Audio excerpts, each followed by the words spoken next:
நாளைக்கான வீடியோ தாங்க வந்திருக்கு. வீடியோ வந்து சூப்பராக இருந்துச்சு அப்படின்னு தாங்க சொல்லணும். அதாவது நம்ம இந்திரா இருக்காங்கல்ல, இந்திரா வந்து ஆதாரத்த கொண்டு வந்து ஜெயா கிட்ட வந்து அந்த குழந்தை வந்து உங்களோட பேரன் தான் அப்படிங்கிற மாரி வந்து நிரூபிச்சுட்டாங்க அப்படின்னு தாங்க சொல்லணும். அது மட்டும் இல்லாம நம்ம ஜெயா வந்து கௌதம் இந்திராவுக்கு வந்து ஒரு பயங்கரமான கட்டளை போட்டிருக்காங்க.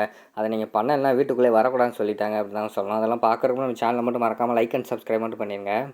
ஃபர்ஸ்ட் எடுத்தோன்னே இந்திரா வந்து சொல்லிட்டு இருக்காங்க, அத்தை அது உங்களோட குழந்தை தான் அத்தை, இந்த வீட்டோட வாரிசு கதிர் மாமாக்கும் காவியா அக்காவுக்கும் பிறந்த குழந்தை அத்தை அப்படிங்கிற மாதிரி சொல்கிறாங்க.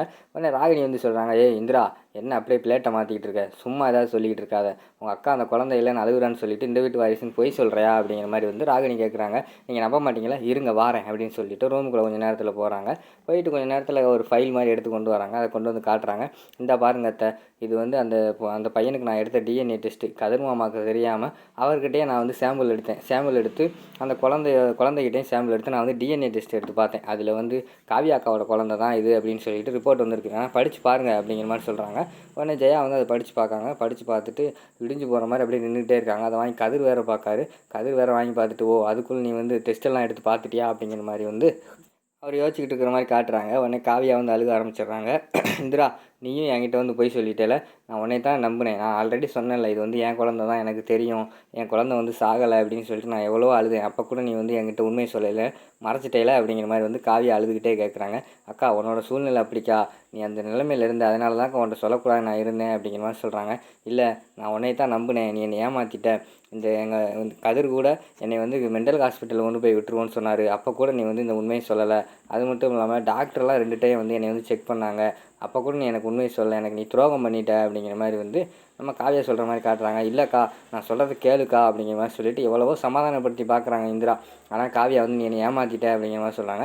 அக்கா சொல்கிறது கேளுக்கா அப்படின்னு சொல்ல வராங்க. அதுக்குள்ளே வந்து நம்ம ஜெயா வந்து, காவியா நீ இங்கே வாமா, இங்கே உட்காருமா, அவள் கூட இனிமேல் பேசாத, அவள் வந்து உனக்கு துரோகம் பண்ணிட்டா, எனக்கு தான் துரோகம் பண்ணியிருக்கா, எனக்கு ஆல்ரெடி வந்து டவுட் வந்துச்சு இவன் ஏதோ மறைக்கிறான்னு சொல்லிட்டு, ஆனால் அது என்கிட்ட சொல்லவே இல்லை, இதான் அந்த விஷயம், எனக்கு தெரியாது, நான் உங்களுக்கு 24 மணி நேரம் டைம் தரேன், அதுக்குள்ளே கௌதமும் சரி இந்திராவும் சரி 2 பேரும் சேர்ந்து போய் அந்த குழந்தைய வந்து இந்த வீட்டுக்கு வரணும், இந்த வீட்டோட வாரிசு அது இங்கே வந்தே ஆகணும், இல்லைன்னா நீங்கள் இந்த வீட்டுக்கு 2 பேருமே வரக்கூடாது, நுழையவே கூடாது அப்படிங்கிற மாதிரி வந்து நம்ம ஜெயா சொல்கிற மாதிரி காட்டிக்கிட்டு இருக்காங்க. உடனே அவங்க வந்து கௌதம் வா போவோம் அப்படின்னு சொல்லிட்டு இந்திரா கௌதம் 2 பேரும் போயிடுறாங்க.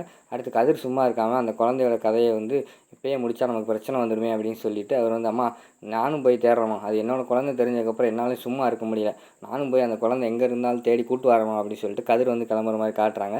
சரிடா நீயும் போயிட்டு வா, நம்ம வீட்டு வாரிசு நம்ம வீட்டுக்கு வரணும் அப்படிங்கிற மாதிரி ஜெயா சொல்கிற மாதிரி காட்டுறாங்க. உடனே காவியா வந்து அழுதுகிட்டே இருக்காங்க. அம்மா காவியா மட்டும் பார்த்துக்கோமா அப்படிங்கிற மாதிரி வந்து நல்ல பிள்ளை மாதிரி நடிச்சுட்டு கதிர் வந்து அந்த இடத்துலேருந்து போகிற மாதிரி காட்டுறாங்க. எப்படியோ அந்த குழந்தை வராமல் இருந்தால் சந்தோஷம் தான் அப்படின்னு சொல்லிட்டு ராகினிகிட்ட யோசிச்சுக்கிட்டு இருக்கிற மாதிரி காட்டுறாங்க. அந்த பக்கம் பார்த்தா நம்ம இந்திரா கௌதம் வந்து 2 பேரும் யோசிச்சுக்கிட்டே போய்கிட்டு இருக்காங்க. அப்போ கௌதம் வந்து கேட்காங்க, இப்போ எப்படி குழந்தைய கண்டுபிடிக்கிறது அப்படிங்கிற மாதிரி கேட்குறாங்க.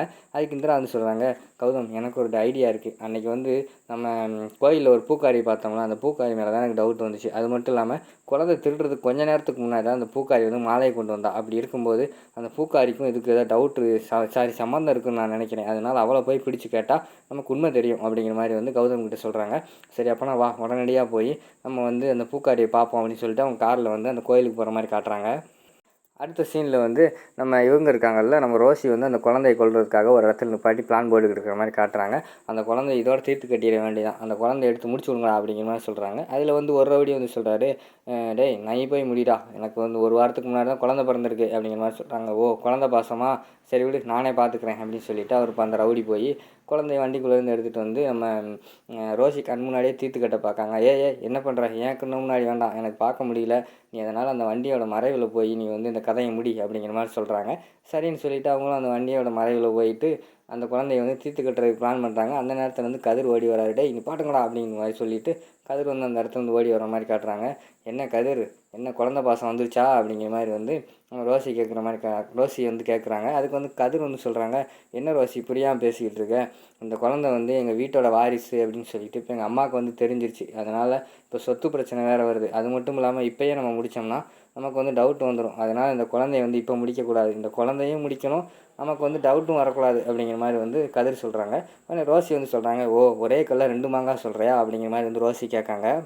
இல்லை ஒரே கல்லில் 3 மாங்காய், அந்த இந்திராவை நான் இதோட தீர்த்து கட்ட போகிறேன், ஒரே கல்லில் 3 மாங்காய் அப்படிங்கிற மாதிரி சொல்கிறாங்க. என்ன சொல்கிற அப்படிங்கிற மாதிரி வந்து ரோசி கேட்குறாங்க.